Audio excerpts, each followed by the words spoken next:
So let's start with this new reading log with Yona of the Dawn. I read 10 to 13. Yes, I'm a big binge reader because I prefer it that way. Oh my god, the story is really getting good, especially volume 11, 12. There's a big battle apparently, and so now Yona and her gang at first, tried to find the four dragons, which they did, and they had to go back originally to get some answers, and now they're in this new villages where they're trying to help people in needs, and especially those who are sick. Yona really wants to help them, and then they also became bandits because the soldiers were, not very friendly. They're also like grabbing taxes where the villagers don't really have enough money, and so their job was to really steer them away.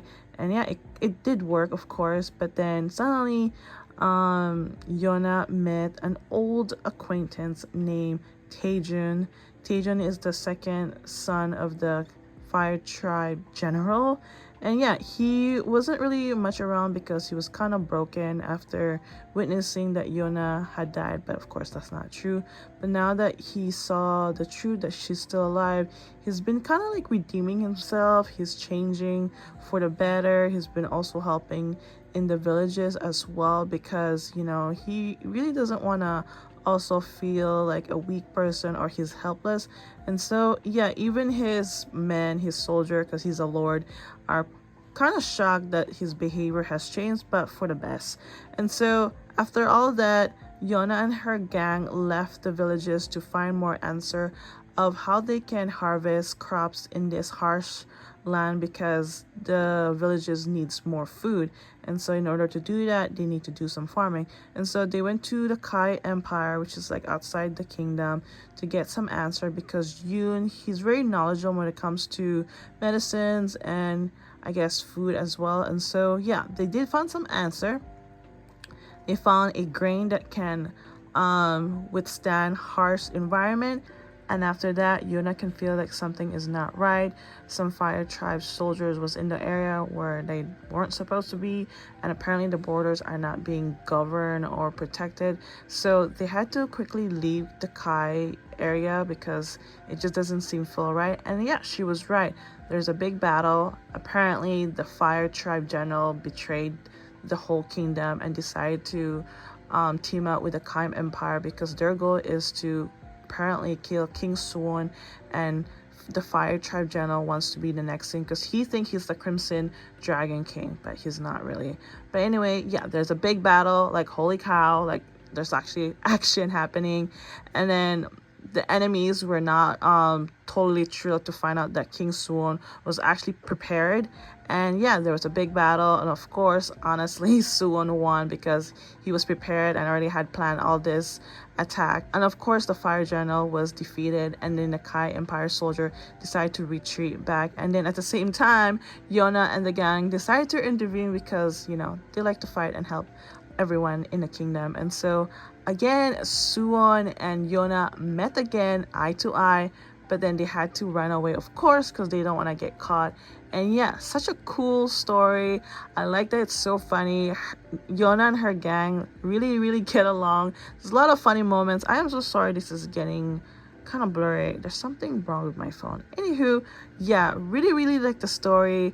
And so after that, they ran away, decide to go to the next town or so because they need money because it's kind of hard to travel without money. And so Yoon's been selling medicine at the same time. And yeah, also Hak and Yona's relationship's been kind of getting not strange, but like there's a little bit affection here and there because Hak for sure really likes Yona, but Yona seems oblivious in my opinion. I think she's still hooked on Suwon because she really loves Suwon, but ever since Suwon killed her father, like she just have a change of heart, or maybe deep inside like she think that Suwon might change. I don't know, it's just my opinion, but overall I really like the story. I'm enjoying it. This story is just full of fantasy, adventure, a lot of laughing moments, and yeah, it's also admirable. And yeah, I can't wait to read more of this. Makes me want to collect it, but then there's like already 40 volumes, so yeah, I'm just gonna continue borrowing from my library because so far they have all the volumes, so why not? What I have here is called Ragnar Crimson. I read 1 and 2. Okay, so this is like a dark fantasy. It's a little mix of medieval, modern, because they dress like medieval, however, they have cars and weapons as well. And so you got this main character named Ragnar. At first hand, he's very weak. He relies on his friend named Leo. And then one day, the city or the village was attacked with a lot of dragons. And then suddenly he has this, he see himself, like there's another of him. This person's like a feature of himself. And so he made a deal. He wants power. He doesn't want to feel weak. And so they made a deal, and suddenly he has this great power and he can able to protect himself and everyone else. And then suddenly he was telling his friend Leo, like, I need you to get away, I need you to leave me. But Leo, you know, they've been together for so long. Leo is usually the strongest, and then this time he's like, no, you have to leave because there's a chance that you might, you know, die and things like that. And so Leo had no choice, and so Ragnar kind of left. During the battle, suddenly like a forest was inside the village, and then inside the village there was another dragon, and then there was a girl that was held capture, and so he saved her. Then after all that, after he left Leo, he was telling this girl like, hey Crimson, I want to deal with you and I want to work with you. And the girl was like, no, I don't know what you're talking about, I'm not Crimson. But eventually later on she revealed that she is Crimson. So Crimson, she's like a dragon, but she has power. Now in this story, this is all about dragon slaying, but then these dragons can be human as well. And so their main goal is basically kill all the dragons as well as the dragon monarch, where they're pretty much humans but with power. And then their other goal is also kill the dragon god, because, you know, he's powerful or something like that. And so yeah, they've been working together, Ragnar and Crimson, and that is why the story is called Ragnar Crimson. And so they go to all these villages and save them, and their other goal, is not only to kill all the dragon and the dragon god, but also the dragon's god like elite subordinates. They have their own like specific names. And then they also like have a thing called seats, the monarch seats. And so they already killed like a bunch of them, but for now they're slowly killing all of them. But yeah, it's a dark fantasy manga with a mix of modern thing, which is kind of odd. But yeah, overall I like the story. It's cool, it's interesting. I heard about this manga because there was an anime. It was released early this year, I believe, and so I was a bit curious, and so I decided to get the manga first before watching the anime. It has a mix of everything. It has similarities from other story, but it still has its unique plot. So this is our main character, Ragnar, and this is Crimson. She dressed like a witch, which is really cool, and again, she's holding a weapon. It's kind of odd. But anywho, in order to kill the dragons, because they also have dragon hunters, they have this sword that has kind of embedded with a power called Silverine. It's supposed to kill the dragon. And then when Ragnar made a deal with his future himself, his Silverine sword kind of infused to his body, and so now he doesn't even use any sword. And so yeah, when he was making a deal with his future himself, the future himself basically already know what's going to happen in the future, and so it's like he is giving another chance in the past to defeat all the dragons, basically. So I was a little bit confused what was going on, but I slowly get the hang of it. But yeah, so here's the insert from the first volume. Very interesting illustration. I like it, like just very simple. It kind of reminds me of Gachiakuta, but at the same time still cool illustration, a lot of action. And yeah, there is some funny moments, so it's not always serious, so that's good, because I need some fun, because I don't want to read something too serious all the time, if that makes sense. So yeah, really like it. Can't wait to read more of Ragnar Crimson. So I just finished reading Daily Report About My Witch Senpai Volume 3. Now this is kind of odd because in Volume 2 it ended with them being married and living together, but in Volume 3 they're not married yet. I guess it is leading up to that event. And so in Volume 3 it just talks about their struggle. People are so jealous about their relationship, and then down the line they do talk about living together because it might be a lot easier in case, you know, somebody is sick. And then he meets her father just to sort of let him know what's happening with their relationship, and he's very happy for them. Then finally, the boyfriend mentioned about his mom being an actress, because the boyfriend hasn't really mentioned about his family side. She has been mentioning her family side, and so that's something new. But overall, this is just a cute, lovey-dovey, cute story, and it's very heavily romance as well. And so I feel like the story is a little bit drag on. It sounds like it's been kind of repetitive, but yeah. We'll see if volume 4 is about them getting married. So just finished reading Dark Moon, The Blood Author 2 and 3. This is a webtoon. So the first book just talks about this young girl. People thought she was a vampire, but she's not a vampire. Then she met a friend. However, the friend either got killed by a vampire or so. And then when she grew up, she went to a special school, and then she met these group of boys. They're very friendly, and then she has this aura that the boys gets fascinated and kind of cling to her, because we get to learn about her as well as the boys. Now Soa, our main girl, she hates vampire because ever since she was a little girl, people thought she was a vampire, but she's not a vampire.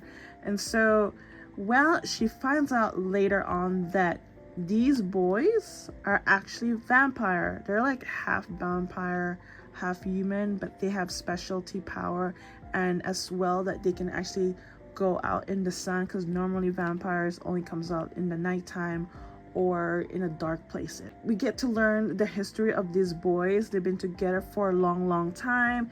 They were in this orphanage because they were actually being protected by a principal, because these boys have specialties because they were given this power, and then everything was kind of like misunderstanding. And then Soha, she's apparently a reincarnation of a princess, and these boys' job is actually to protect her, because we have a main enemy where he wants her for her power, if that makes sense.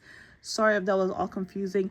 I really like the story. There was like a lot of action. It's slowly finally unfolding about the boys, about Soa, about their past, about the enemy. Yeah, I really like it, because normally I don't really read about like vampires. Now, aside from vampires, you also got werewolves. Now, they do have like a rivalry with another school, and these boys are werewolves, but then I think the werewolves know that the other school with the vampire boys know that they're vampire. But then along the way, you know, they had their own little conflict, but then now they have our main common goal is to protect Soa. And so the werewolves and the vampires are working together, especially because Soa at the very end was kidnapped by the bad guy named, was it Dafdan, something like that. Overall, it's a good story. It's also very funny. You got also your funny moments, but yeah, at the same time, I'm just curious more about the past, how everything, you know, started. And so volume 4 does not come out until next month.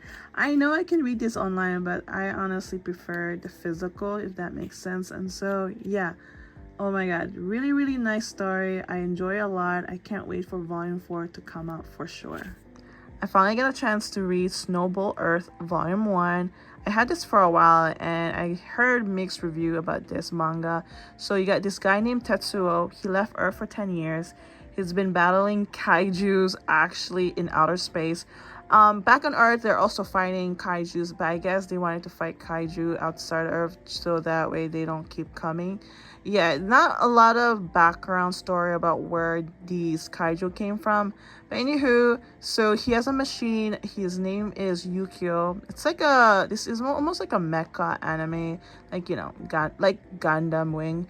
Anywho, so there was a big battle out of space with kaijus. However, like something terrible happened, and so his machine decided to self-detonate, and he left in an escape pod.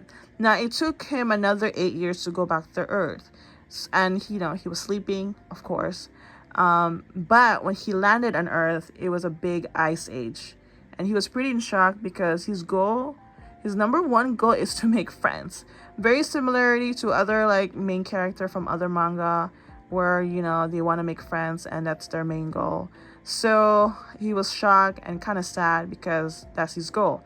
And then all of a sudden he was exploring and then fell into this hole, and he was also fighting a kaiju, and he defeated. And then next thing you know, there was human around, and yeah, he was pretty shocked and happy, thank God.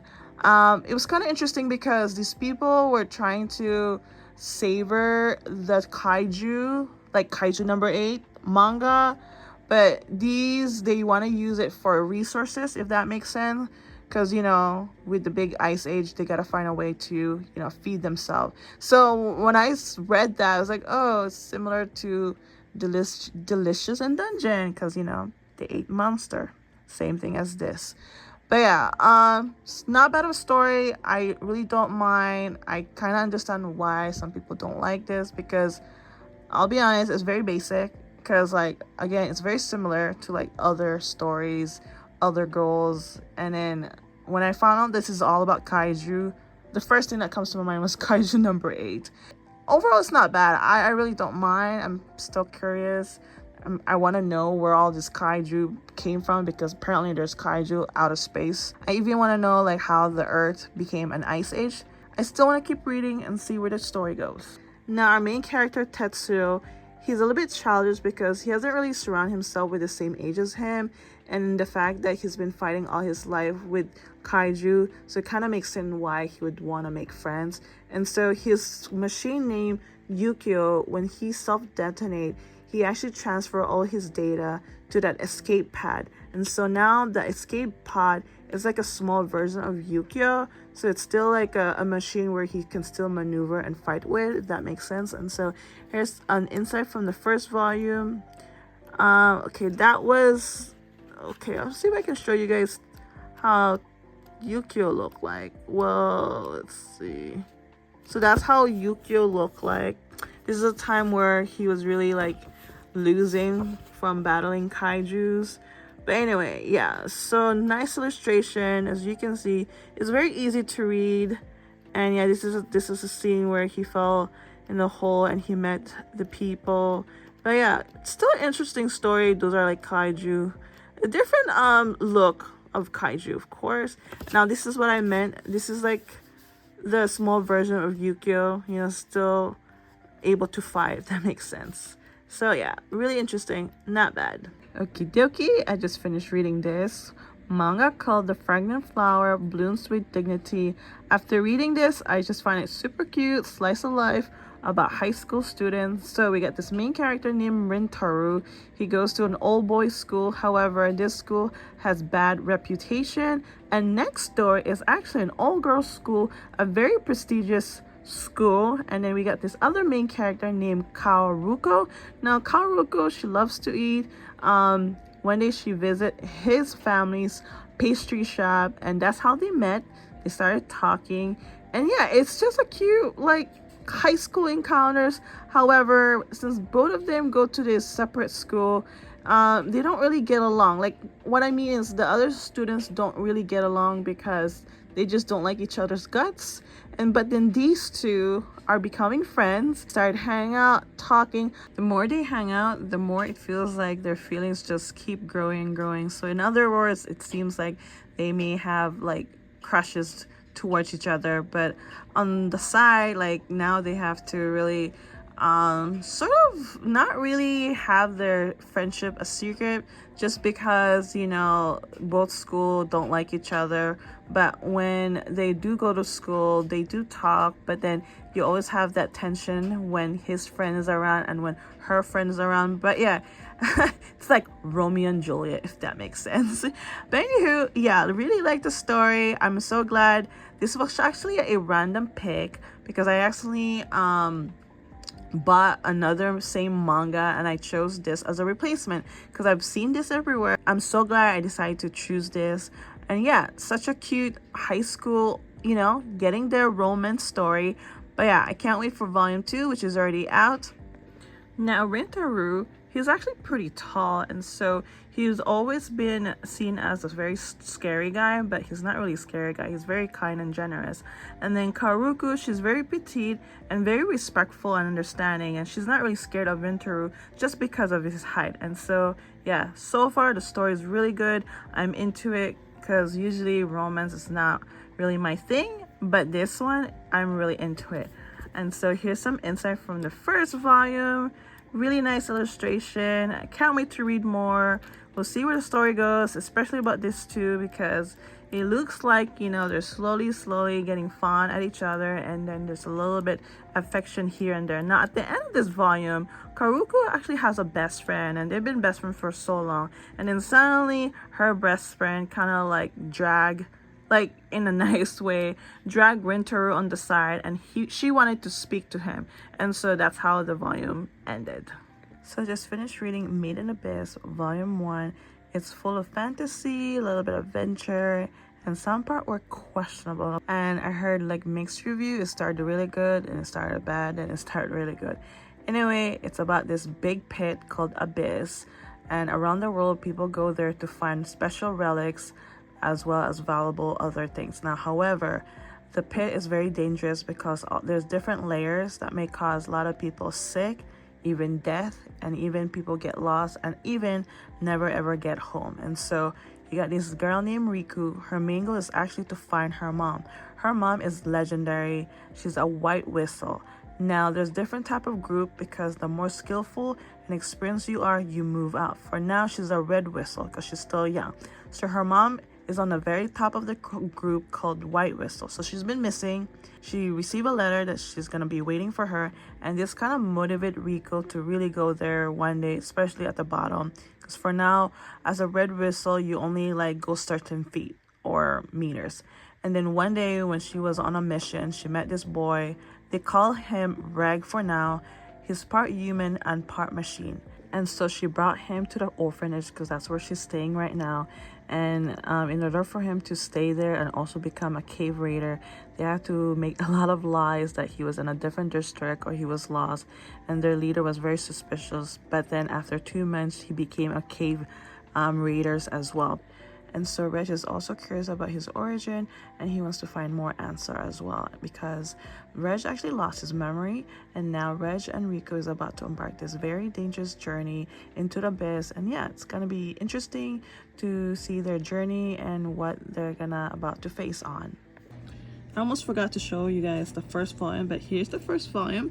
It's our main two character, Reg and Riku. Now the illustration is really good quality and really nice. As you can see, like the whole entire page is all like has that ashy tone grayish, and so that's pretty neat and very unique and different from other mangas. But overall, again, like I've been hearing, it's good, it's bad, it's good and bad, and a little bit disturbing. I'm not sure if that's the right way to describe it, but other than that, I'm just gonna look forward to see where the story goes. I'm not gonna get my hopes up, and yeah, we will see. I also want to show you guys how the abyss or the pit look like. Got all the different layers. Pretty cool, and I think it's gonna be a scary experience for these two. And then the bottom is the 7th layer, also known as the netherworld. It may look like, oh, it looks simple and doesn't seem scary, but I think it's gonna be something interesting to read on, and kind of looking forward what these two are gonna face on. And so yeah, I've decided to just keep reading because I was supposed to leave today, but you know what, plans change. And so I read Made in Abyss Volume 2. Previously I did talk about Volume 1. So now Riku and Reg are heading to the abyss. First they passed the first layer. It was pretty easy, nothing really much happened, except they did face a big creatures. Now sometimes the illustration is a little bit hard to see because I feel like the illustration and the vibe and the atmosphere really fit the description of going through a pit. It's supposed to be dark and stuff like that. And then in the second layer they actually bump into an old friend. He decided to help them out, but however they said like they want to do this on their own because they think they're being tested by the leader who is in charge of the orphanage. And so he told them, okay, good luck. And yeah, he's also there to just give them support and encouragement. And yeah, and then their main goal is actually to get to the seeker camp. It's like a pit stop before the third layer, and they did. However, they did encounter like a few challenges, also more creatures. Of course, it's like the deeper they go down, the danger it gets. And so they finally reached the seeker camp. At first, the leader, or she's a bit scary, she's a bit mysterious. She also shared about Riku's how she was born. She was stillborn, and they had to put her in this cursed cube just to make sure she stay alive, because you know, in abyss it's very dangerous. The atmosphere change and people get sick. So overall, it was a weird like experience meeting the leader. She knows all about the mom actually, and then there was a fight between her and Reg, I guess, to test him out, because she knows he's a robot, and I guess maybe she wants to test him if he can protect Riku, because she knows their plan. At first she was against it, now she's like, right, go for it. You know, I'm sure your mom is waiting if she's still alive, because she doesn't even know if her mom is still alive. And yeah, that's how the volume ended. So far it's really not bad. I can see why some people are saying it's good and bad. When I said it was a little bit disturbing, it is a little bit disturbing because there's some scene that just seems inappropriate for a young child to be seen, if that makes sense. But yeah, again, overall, I'm still curious to see where the story goes, because I want to know more about the abyss, see what else they will encounter, and to see if the mother is still alive, and then more of Reg's backstory, because he lost his memory, his part machine, and you know, I want to know if someone made him, or yeah, what exactly happened to him in the first place. We'll see where the story goes. I am so sorry about the lighting and the noise, because it seems like I'm always doing the laundry. Anywho, I'm gonna end this reading log. I don't have Yon of the Dawn because I had to return it. I've been really contemplating of slowly collecting them. Besides that, now since I borrow a lot from the library and I do a lot of binge reading, I do take notes to this so I can remember some of the important plots. But yeah, there might be a chance that I will start collecting Yon of the Dawn, but for now I'm still like contemplating. But anywho, I read about 6 series this week. What a fun series. It was mostly fantasy and one romance. I'm just getting through my TBR as always. That is why mostly every week I'm always starting new series, because that's how it is right now. But yeah, I hope you enjoyed this reading log. Thank you for watching, and I'll see you guys next time.